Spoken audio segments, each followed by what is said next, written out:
We are always surrounded by a lot of information, both external to us in our world and internal to us in our minds and our bodies.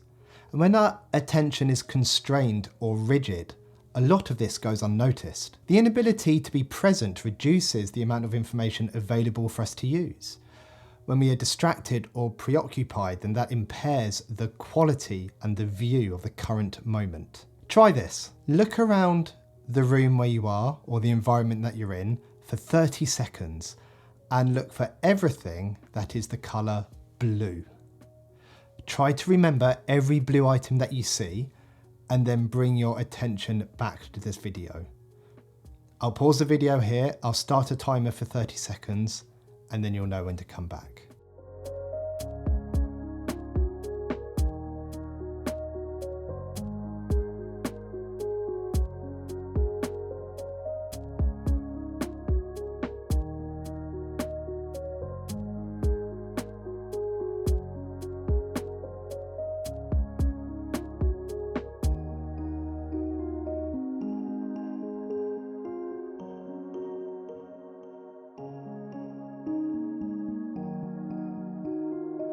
Welcome back. Now see if you can close your eyes and recall every item you saw that was round, as in the round shape.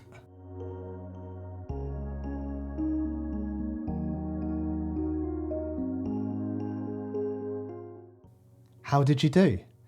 Did you have some difficulty in recalling all of the round items that you saw? If I'd asked you to name some of the blue things that you had seen, then you probably would have done okay. And although you most likely saw lots of round shapes, your attention was dominated by the rule to look for blue things. So your mind only saw part of what your eyes saw. So what can we learn from this?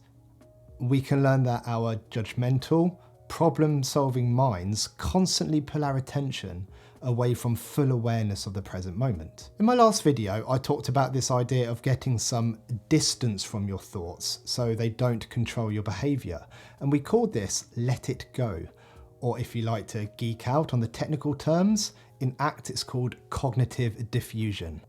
What we're going to look at today in this video is this idea of staying here, as in staying in the moment and being present. Again, in ACT terms, this is simply known as being present, or sometimes it's referred to as attention to the present moment or contacting the present moment. They all mean the same thing. And what we mean by this is to be able to notice your right here, right now experience, and to be able to have some control over your focus as required.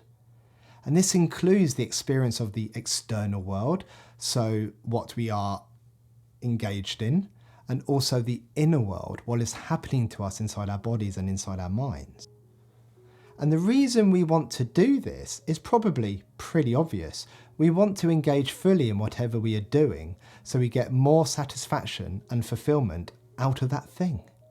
If I'm playing a game with my children, I don't want to be thinking about work the next day. I don't want to be thinking about something that happened yesterday or last week. Although my mind might want to go there, I want to be focusing and engaged in that moment with my children. If I am not fully present, then it can feel like there isn't a real sense of connection in that moment. And I'm just going through the motions, a bit like life being on autopilot. If I'm trying to sit down for a couple of hours to do some university work, I want to try and remain focused and engaged on that work. And more generally speaking, everyone has different values. Everyone has different things that they find meaningful and important. But what we all have in common is that if you're acting on your values, but you're not fully engaged in what you're doing, then you're missing out. Notice I also said doing things that are important, not just fun or meaningful, but things we have to do day to day. You know, there are times when you might be doing something pleasurable, which you might want to savour or enjoy or appreciate, such as listening to music or going for a walk or watching the sunset or getting engrossed in a really good film. But there may be times when there is nothing pleasurable at all about what you are doing, but it still has to be done. When I sit down to update my spreadsheets of the work I have done this month, there is absolutely nothing pleasurable about that at all. I'd much rather be spending time with my family or even watching TV or exercising. There are plenty of things that we do which are challenging or stressful that we still want to be able to focus on. A really good example of this when thinking about therapy is if you're doing some form of exposure work. So you are either trying this by yourself or working with a therapist, and they are asking you to step into a challenging or anxiety-provoking situation. So, for example, say you're experiencing some kind of social anxiety and you are purposely going into a shop to try and work on that anxiety. Well, that's a situation where you want to try and stay present for the purpose of that exercise, so that exercise can be the most effective. It's not pleasant, it's not something to be savoured, but it is important. And this might seem really obvious that the present moment sits between the future and the past. And physically, we are only ever in the present moment. You know, the present moment is constantly happening and changing. It's now, it's now, it's now. But our minds are really, really clever. They can try and forecast the future as a way to help prepare ourselves for something or to problem solve something coming up. Or they can recall things that happened in the past, again as a way to try and learn from them. But remember, our minds do that from the present. They do it from the right now. The problem with this is that when our minds do this, it can elicit emotions, thoughts and feelings of the past and the future right now in the present. So even though something has happened in the past, or it may happen in the future, or it may not, it has an impact on us now in the present moment. And quite broadly speaking, what I tend to see in my practice is that when people's minds go to the future, it causes predominantly anxiety type feelings, you know, lots of what if questions. What if that happens? What if this happens? How will I cope? I won't be able to cope. And when people's minds go to the past, it can cause problems when they might feel guilt about something they have done. Maybe they regret something, or perhaps they replay some kind of experience in their heads over and over to try and figure something out or work out why something happened. You know, did I actually say that to that person? Why did I say that to that person? What must they have thought about me when I did that? Why did that thing happen to me? What could I have done to prevent that? And generally speaking, this can lead to depressive type feelings. And I'm just speaking very broadly here. I know there are times when the past will make you feel anxious and the future will make you feel depressed. And there's a massive link between someone feeling depressed and someone feeling anxious and someone feeling both, that it's actually very hard to tease the two apart into two distinct components. Right, time for a geek out moment, I think. In ACT, we work with what are known as processes. So if you look at some of the earlier forms of CBT, then you may notice that there's lots of different manualized approaches and models to various what are called disorders. For example, we have Heimberg's model of social anxiety.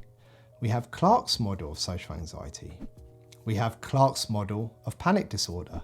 We have Barlow's model of panic disorder. We have Borkovet's model of generalized anxiety disorder. We have Dugal's model of generalized anxiety disorder. We have Zinbar, Krask and Barlow's model of generalized anxiety disorder.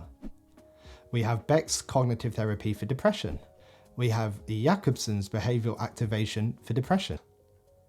So if that's the way you work with specific models for specific problems, then what happens when someone is experiencing two problems? What happens if someone has social anxiety and depression?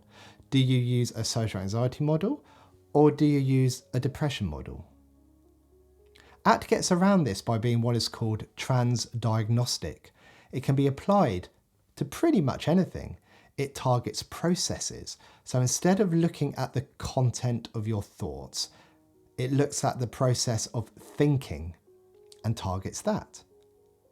That's why we do things like try and get some distance from your thoughts, as if you learn that skill, It doesn't matter if you're applying it to an anxious thought or a depressed thought or a scared thought, it's the same technique. And then the therapist doesn't have to remember about 9,000 different models. And one of those processes is what we are discussing in this video, being in the present moment. And as you can see, it doesn't matter what problem you are experiencing. If you get better at staying present, then that is most likely going to improve the quality of your life. Right, I think that's the end of the geek out there. So in the present moment, we try not to get caught up in the past or try to get caught up in the future, and we try to experience the present moment for what it is, whether that's something enjoyable, like a hobby, whether it's spending time with someone important and really being engaged and connected with them, or whether it's attending to something that needs to be done. So how do we build this skill? There's loads of ways to do this, and I'll make a dedicated playlist for specific exercises, so you don't have to sit through all of this video just to get to the exercises. And also, this video is going to be really, really long otherwise. But I'll give you some general principles right now. The first thing is to notice that you are not in the present, or when you are not in the present. So try to determine where you are on a timeline that runs from the past to the future with the present in the middle. Are you getting lost in things that have happened in the past? Or are you getting caught up with things that haven't happened yet in the future? The second thing to remember is that this is normal. Minds are designed to problem solve. They are designed to try and learn from our actions in the past, and they are designed to try and use that information to problem solve and help us in the future. Where the problem usually comes is when that is excessive and starts controlling your life. But it is a very natural response. And thirdly, when you notice you aren't in the present, and you need to be, gently try to bring yourself back, either through a formal present moment awareness exercise, or by some sort of state change, like standing up, moving around, or using the dropping anchor exercise, which I've made a video about before. So I'm hoping that gives you an overview of what we mean by being present or staying here, and some of the reasons why it can be helpful. As I said, there's loads of ways to build this skill, and those videos are already in the process of being created, and they're going to be up shortly. Thanks for watching, everyone. Take care. Goodbye.